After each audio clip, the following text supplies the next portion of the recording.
día vamos a hacer la explicación complementaria.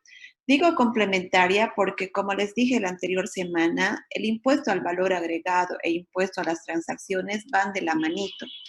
Y mucho de lo que vamos a ver ahora ya se los expliqué la anterior semana, pero vamos a reforzar porque tienen ciertas particularidades. Vamos a ver la explicación y también vamos a ver la práctica del IT. Bueno, el impuesto a las transacciones. Algunos de ustedes me preguntaban sobre qué se aplica, cuál es el objeto, cuál es la razón de ser. El impuesto a las transacciones se aplica en todas las actividades del comercio, industria, profesión, oficio, alquiler de bienes, obras, servicios de cualquier naturaleza. Y aquí hay una palabrita muy particular que dice lucrativa o no. ¿Qué significa eso? Si, por ejemplo, hay una venta de un bien inmueble, va a estar grabada por el ITEM, pero si esa venta de bien inmueble es una herencia, no va a haber un efecto lucrativo, sino que es una herencia con carácter gratuito, pero la ley establece que independientemente de que haya un pago o no por esa transacción, va a estar grabada por el IT. En todo caso, ustedes, por eso les pedía yo que revisen la ley 843, porque las leyes son de carácter obligatorio. Podemos o no estar de acuerdo con muchas disposiciones que emite el gobierno, pero su cumplimiento es de carácter obligatorio. Así está estipulado en la ley 843 y en su decreto reglamentario. Y aquí aclara también que está grabado con el IT los actos a título gratuito que supongan la transferencia de dominio, como ser los ventas de inmuebles, vehículos e inclusive derechos. ¿Ya?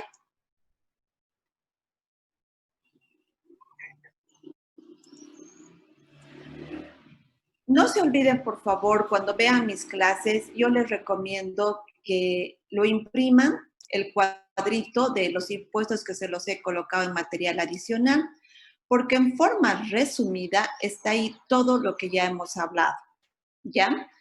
Eh, Tanto del IVA y lo que vamos a revisar ahora del ITEP. Con la única aclaración les dije que lamentablemente no está incluido el hecho generador, pero que lo vamos a revisar conmigo ahora. ¿Qué no está comprendido en el IT? Las ventas o transferencias que fueran consecuencia de una reorganización de empresa o de aportes de capital a las mismas. No voy a redundar nuevamente, pero les expliqué en el IVA que puede haber reorganización de empresas por tres situaciones. Voy a cerrar la ventana un momentito.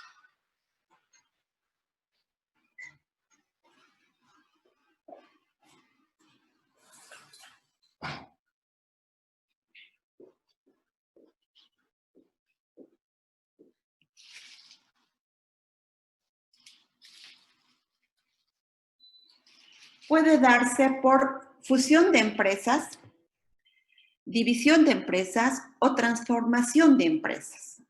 Expliqué a detalle en el IVA, simplemente estoy recordándoles.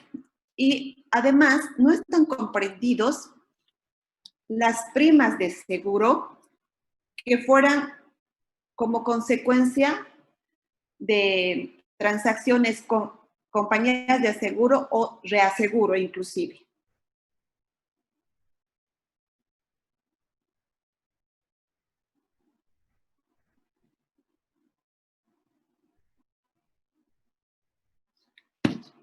Luego, ¿quiénes son los sujetos pasivos? O sea, ¿quiénes son aquellos contribuyentes obligados a declarar y pagar este impuesto? Tenemos las personas naturales y jurídicas, que explicamos anteriormente a qué se refiere una persona natural, a qué se refiere una persona jurídica, que básicamente puede ser al amparo del Código Civil o al amparo del Código de Comercio. También están todo tipo de empresas públicas y privadas, que es redundante porque en este concepto incluye todo, la verdad. Las sociedades con o sin personalidad jurídica, las empresas unipersonales que básicamente se derivan de lo que es una persona natural. Sin embargo, Eh, una persona natural les dije que puede inscribirse como profesional independiente o como empresa unipersonal.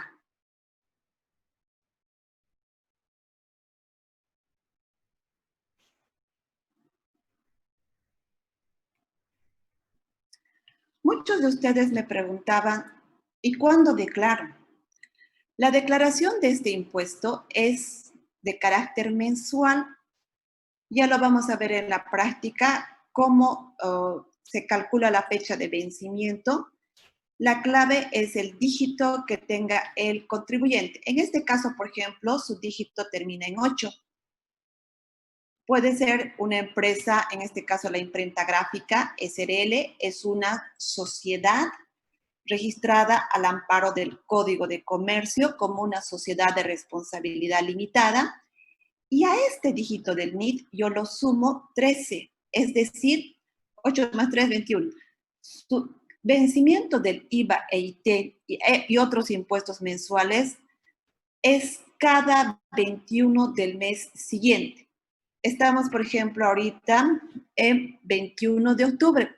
Para esta empresa tendría que declarar y pagar lo que corresponde hoy a todo su movimiento mensual del mes de septiembre.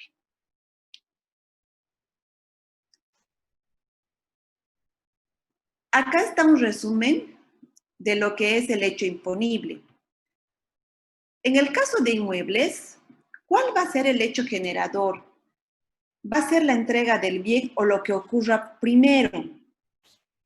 En el caso, por ejemplo, de otros bienes, puede ser la firma de la minuta o documento equivalente de la posesión, por ejemplo, de un inmueble. En el caso de contratos de obra, la aceptación o certificado de obra. Y en el caso de prestación de servicios, es al pago parcial o total o a la conclusión del servicio, lo que ocurra primero.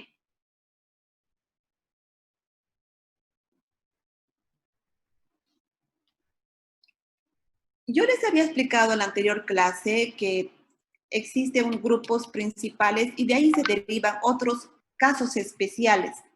En el caso de intereses, por ejemplo, estará en el momento de la facturación o liquidación lo que ocurra primero. En las transmisiones gratuitas es un poquito más complejo y en forma general podría decirse cuando esté perfeccionado el acto que se haya producido el hecho por el cual se transfiere de dominio del bien o derecho transferido. Esta es una redacción bastante con características legales, pero bien facilito. Cuando hay una transferencia, por ejemplo, de un inmueble, el acto que da validez al intercambio de bienes, si se trata de inmuebles, es el registro en derechos reales. Entonces, si no se tiene claro sobre el momento de la posesión y todo eso, entonces el acto que va a regir es eso. Luego tenemos en el caso de inmuebles, de vehículos, que será el registro en el caso de la alcaldía, por ejemplo. En el caso de derechos, como por ejemplo puede ser cuotas de capital, en el momento que haya habido el registro en Fundempresa de la escritura de transferencia de cuotas de capital, etcétera. Entonces, este documento, por ejemplo, la minuta de transferencia, que es un documento protocolizado ante el notario, lleva un número y fecha. Entonces, esa fecha es la que va a dar lugar al hecho generador cuando se trata de transmisiones gratuitas. Y de forma general se dice que el hecho generador en otros casos varios es en el momento del derecho de la contraprestación del bien o servicio.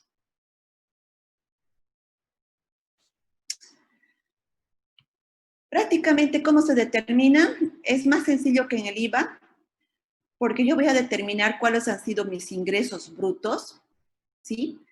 Ya sea en forma monetaria o en especie, inclusive, que se hubiera suscitado el devengamiento en el periodo que yo estoy declarando, y sobre ese hecho se va a aplicar la alícuota del 3%.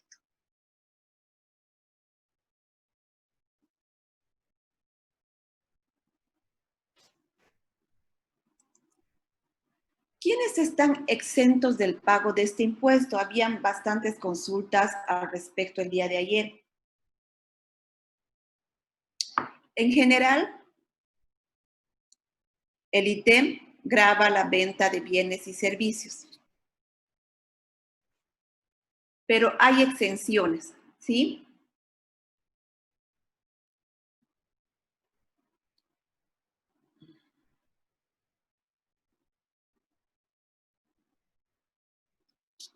¿Cuáles van a ser esas exenciones?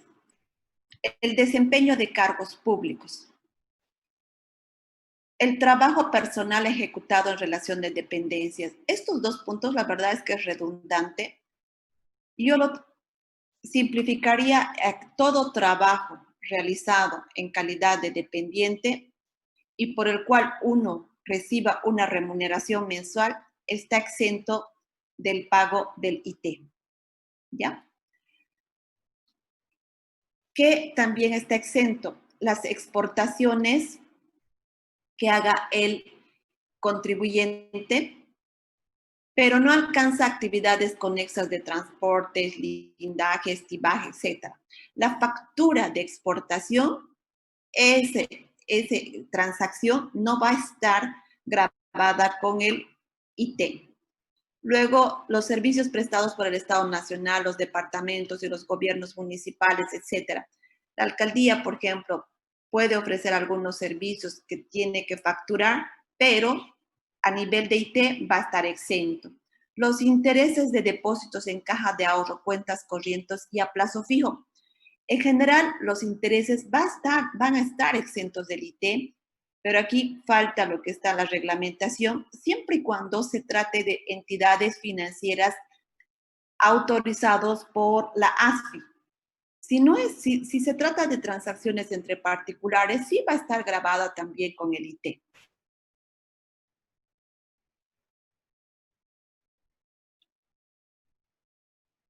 Otros aspectos, la venta de libros, diarios, publicaciones en general, que se realice en el mercado interno o importados, va a estar exento del IT. La compra-venta de acciones, de ventures, etcétera, les decía yo que como una forma de incentivo a estos tipos de transacciones que se realicen en el mercado de valores, va a estar exento del IVA, del IT e inclusive del IUE. La compra-venta de minerales, metales preciosos y de gas natural en el mercado interno va a estar exento del IT. Otro aspecto, las manifestaciones de arte, actividades de producción, presentación y difusión, eventos, etcétera. Cuando hay, por ejemplo, la presentación de Zulma Yugar, por ejemplo, en el Coliseo La Coronilla en Cochabamba, entonces, lógicamente, esta presentación va a estar sujeto a impuestos, pero en el caso del IT va a estar exento como una forma de incentivo, si se quiere, a lo que es la producción o los artistas nacionales, ¿no? Este es el formulario con el cual se va a declarar el IT, ¿ya? Es el formulario 400, versión 3. Ustedes me dirán, también hay otra versión, pero esta es la versión más completa, ¿ya? Y esta es la que se tiene que utilizar. En la primera parte que se llama encabezado está, y esto es general para todos los impuestos, por favor que tomen en cuenta, va a estar el nombre o la razón social del contribuyente, ¿ya? Va a estar el número de NIT, el periodo. El periodo, por ejemplo, va a estar el mes y va a estar el año, ¿ya? Y lógicamente en la segunda parte ya va a estar el cuerpo de lo que es el formulario 400, que lo vamos a ir viendo con la práctica que tenemos que hacer el día de hoy. Hasta ahí, chicos, algunas dudas, consultas.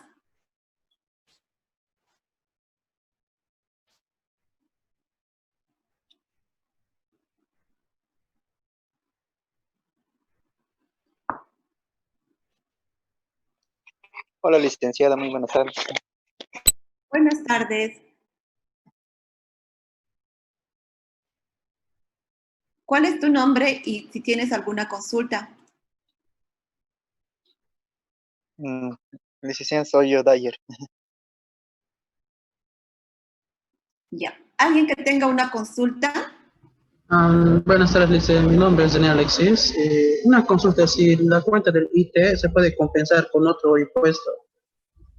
Sí.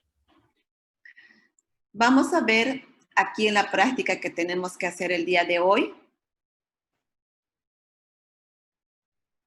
Aquí tengo el formulario 400, ¿ya? Muchos de ustedes, o sea, vamos a hacer la práctica. Yo sé que con eso les va a quedar un poquito más claro, ¿ya? Me decían de qué forma yo compenso. Esta es la resolución del ejercicio que tendría que haberlo hecho en sus casas. Y aquí, si se fijan, en la casilla me consultó una persona, uno de ustedes, y les dije que en la casilla 664, ¿sí? Aquí está el IUE pagado a compensar en primera instancia. ¿Y a qué se refiere? Esta empresa, por ejemplo, es de la gestión 2019 y hipotéticamente digamos que cierra el 31 de diciembre de cada gestión. Entonces, ha tenido que declarar el IUE en abril del 2019. Si acá no tiene nada, en esta casillita, significa que esa empresa ha tenido pérdida y no ha pagado nada, o teniendo IUE no ha pagado. Aquí se tiene que colocar el IUE que ha pagado el contribuyente en la gestión que corresponde, efectivamente pagado. Por ejemplo, si hubiera pagado 20,000 acá, automáticamente se va a disminuir este importe y ya no va a pagar nada. Pero si no tiene nada, va a tener que hacer el pago en efectivo o en valores. El impuesto IUE, si bien no lo hemos visto todavía y vamos a verlo de acá a unas 3 semanas recién, el impuesto al IUE grava las utilidades de las empresas y este impuesto sirve para compensar el IT. ¿Y de qué forma? Aquí lo coloco el importe pagado y mensualmente voy descontando hasta tener saldo cero. ¿Alguna otra pregunta?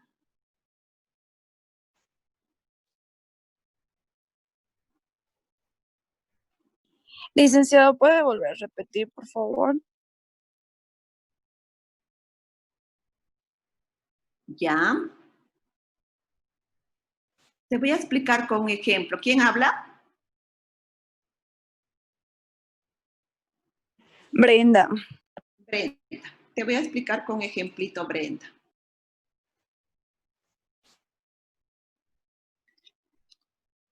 En el ejemplo que vamos a ver el día de hoy, o sea, tiene ingresos brutos por 364. A ver, ¿por cuánto es? 364,800. ¿Sí? Por si acaso, chicos, es continuidad del ejercicio que hemos visto antes del IVA. ¿Sí? En sus apuntes deben tener que ingresos del mes de mayo alcanzan a 364,800. ¿Cuánto es la alícuota, Brenda, del IT? ¿El alícuota, Lisa? La alícuota.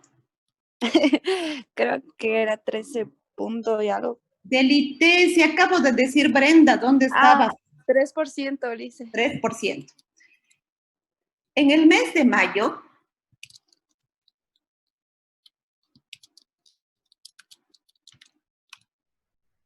esta persona tendría que haber pagado 10,944, ¿sí?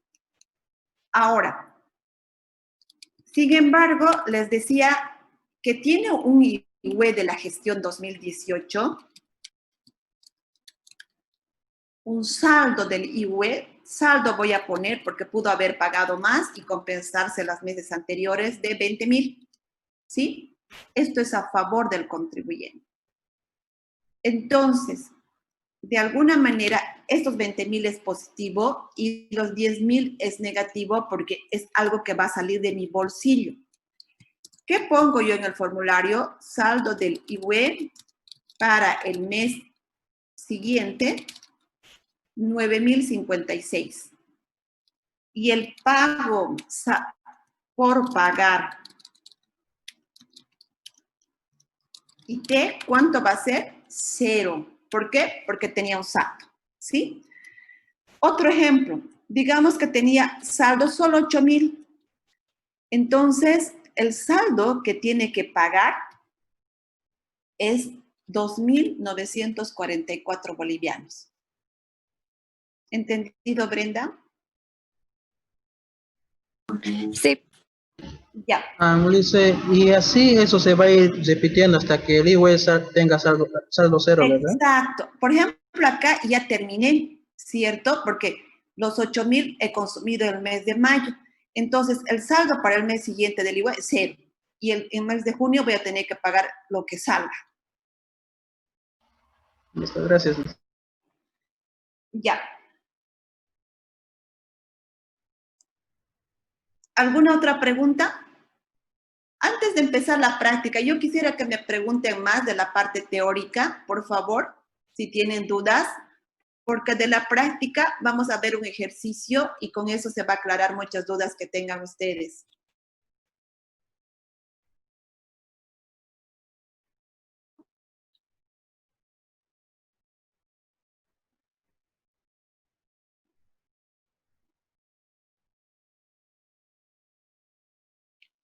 Si no hay más dudas, vamos a ir a la práctica, ¿ya?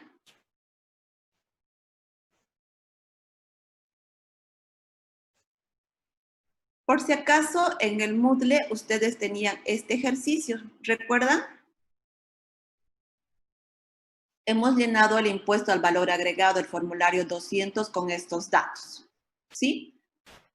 ¿Qué se pedía? Llenar el formulario 200, versión 3, con la declaración y pago dentro de plazo, y luego llenar el formulario 400, considerando la fecha de declaración dentro de plazo y el pago en fecha 20 de marzo del 2020, ¿sí?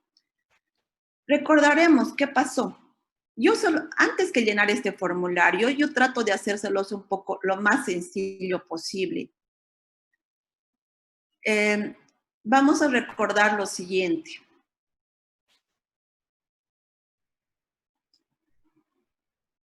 Por favor, sitúense en esta partecita, que lo voy a poner de otro colorcito. ¿Ya?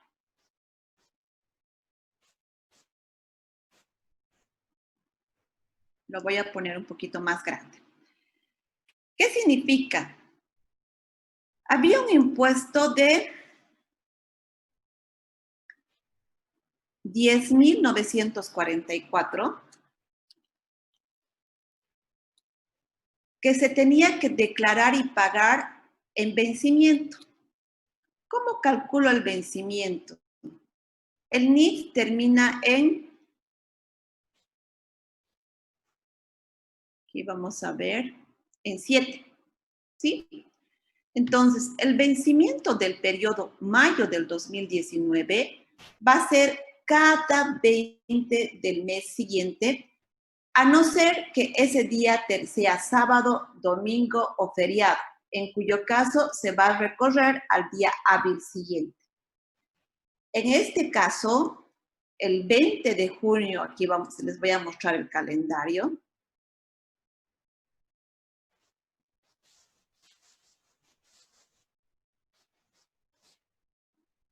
...20 de junio del 2019 cae día jueves, un día hábil. Entonces, el vencimiento es ese día.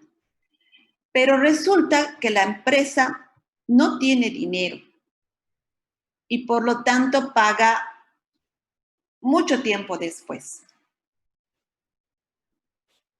En el Excel, chicos, es facilito calcular los días de mora, pero también tienen que aprender ustedes a calcular manualmente. ¿Cuál es mi fórmula? Y esto, por favor, no se olviden, esto que voy a poner en rojito y para que pongan ustedes sus apuntes. Si yo no pago en vencimiento, se me produce una deuda tributaria. La deuda tributaria, que es igual al tributo emitido más el interés más las multas. Cada uno de estos factores vamos a ir desglosando. ¿Qué es el tributo omitido? Es el impuesto omitido actualizado. Es decir, si yo tenía que pagar 10.944, la administración no me va a cobrar eso porque yo le estoy pagando tiempo después. Le estoy pagando el 20 de marzo del 2020. Entonces, esta deuda inicial, por una parte, yo voy a tener que actualizar. Lo que les estoy diciendo, esta formulita, chicos, esta fórmula que está acá, para el cálculo de la deuda tributaria, está en el artículo 47 del Código Tributario Boliviano, que ha sido actualizada. Simplemente se ha eliminado lo que son las multas, después les explico, pero en esencia es eso. La deuda tributaria es el tributo omitido más interés y más multas que hubiera, dependiendo del caso. ¿Ya? Entonces, tengo un impuesto omitido de 10.944. ¿Cuál es la fórmula del tributo omitido? Es estita.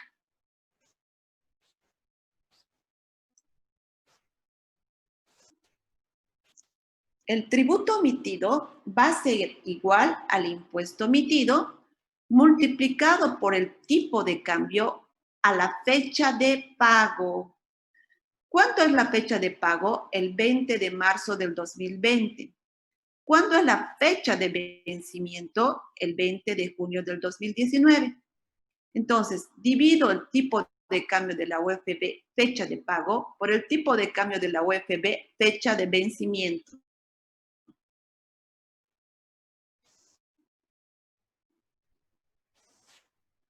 ¿De dónde saco yo los tipos de cambio? Ya les expliqué en el caso del IVA. Saco de la publicación del Banco Central de Bolivia, de la fecha que yo necesito.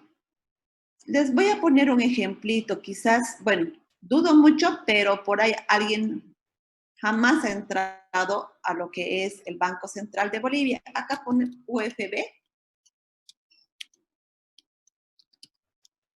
Banco Central. Y UFB vamos a poner directamente 2019. Y es esta. Aquí me sale la UFB oficial del Banco Central de Bolivia.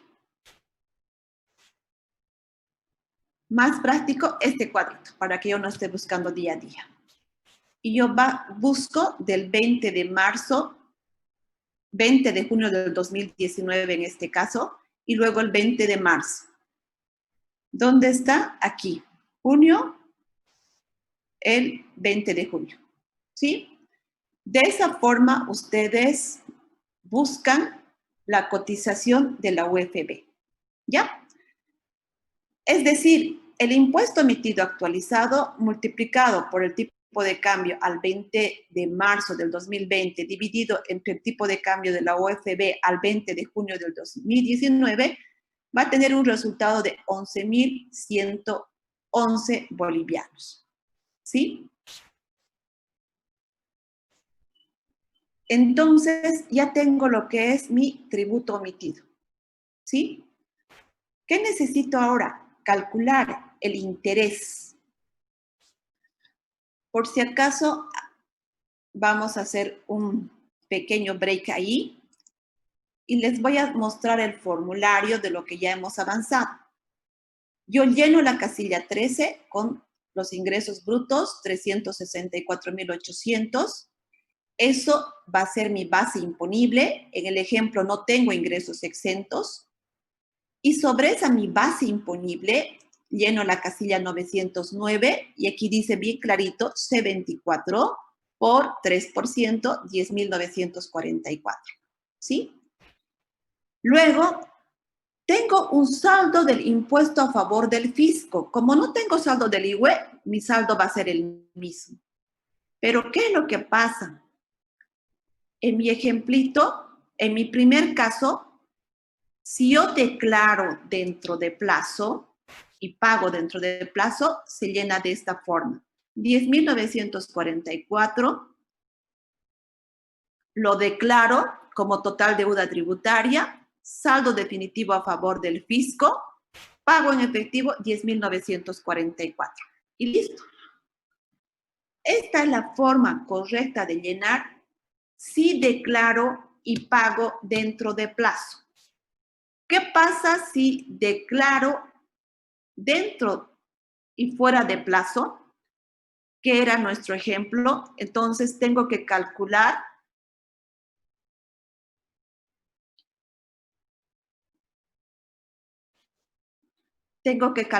mi deuda tributaria, que es tributo omitido más interés más las multas.